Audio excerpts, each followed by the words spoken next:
plan is to switch everything, push the catch out, and back up when they shoot a three. So there's no 4-point play, but doesn't mean let them catch and get a wide open shot. And then the last one, obviously, you have time to take it out. We got a timeout left in case we get in trouble. You can use your timeout, run the baseline. Everybody seemed to stand around instead of moving for the ball, and poor pass.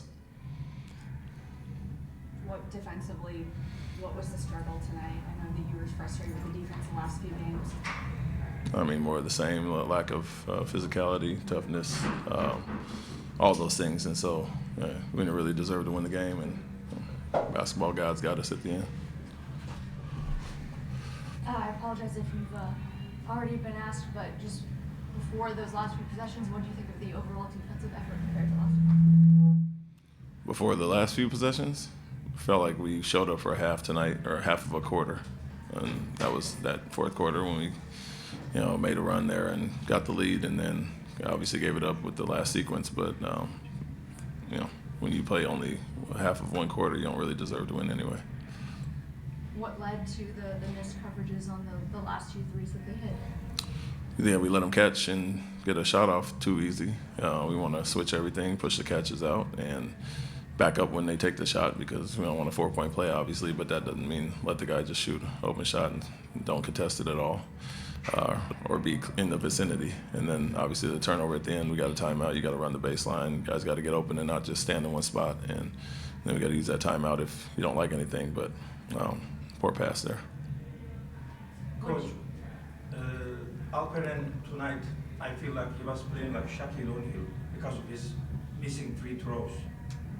If I am not mistaken, he lost 6. Do you think he should practice more free throw for the future games?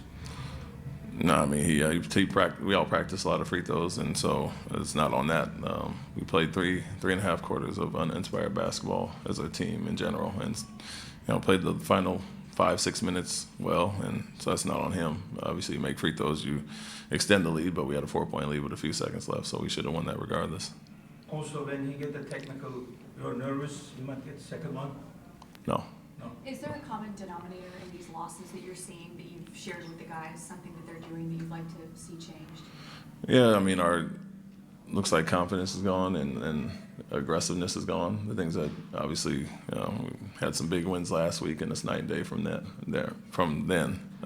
So got to get back to that. And just because a player or two is missing doesn't mean that we fall off a cliff. And like I said last night, it feels like we're out of sorts due to a few guys being out, but that's where we always talked about our depth coming into play and guys stepping up. And we've never been relying on one person, so can't look a certain way just because one or two are out.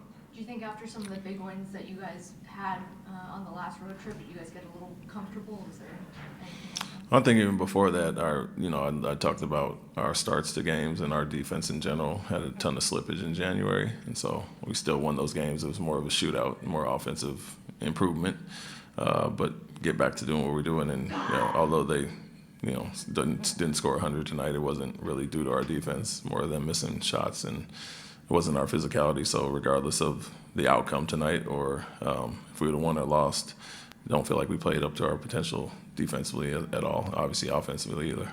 How good was to get those contributions from Reed Shepherd tonight?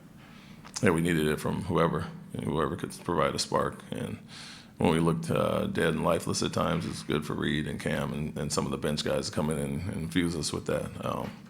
Just got to get it from more of the group in general. Talk about this time of year, guys being banged up, tired, and playing through things, and you can tell a little bit of that. But while you're out there, you have to do with what you have and take advantage of opportunities, and it's good to see Reed do that.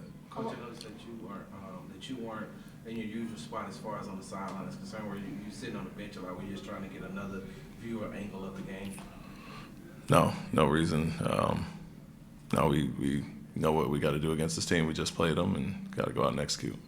A lot of Reed shots came on catch and shoots. Was that just to make sure that he wasn't maybe trying to drive into traffic as much, or was that just what the game was giving? No, he was playing with handlers, and so he was a recipient. Obviously, when they're in zone, he's going to get some of those looks, and guys are looking for him. But at times, he has to be a secondary handler as well and contribute or make plays off the dribble. And so a little bit of both, but we know he's a really good catch and shoot guy. And Ime and Jalen, those guys are handling, or Alperen kicking out of double teams.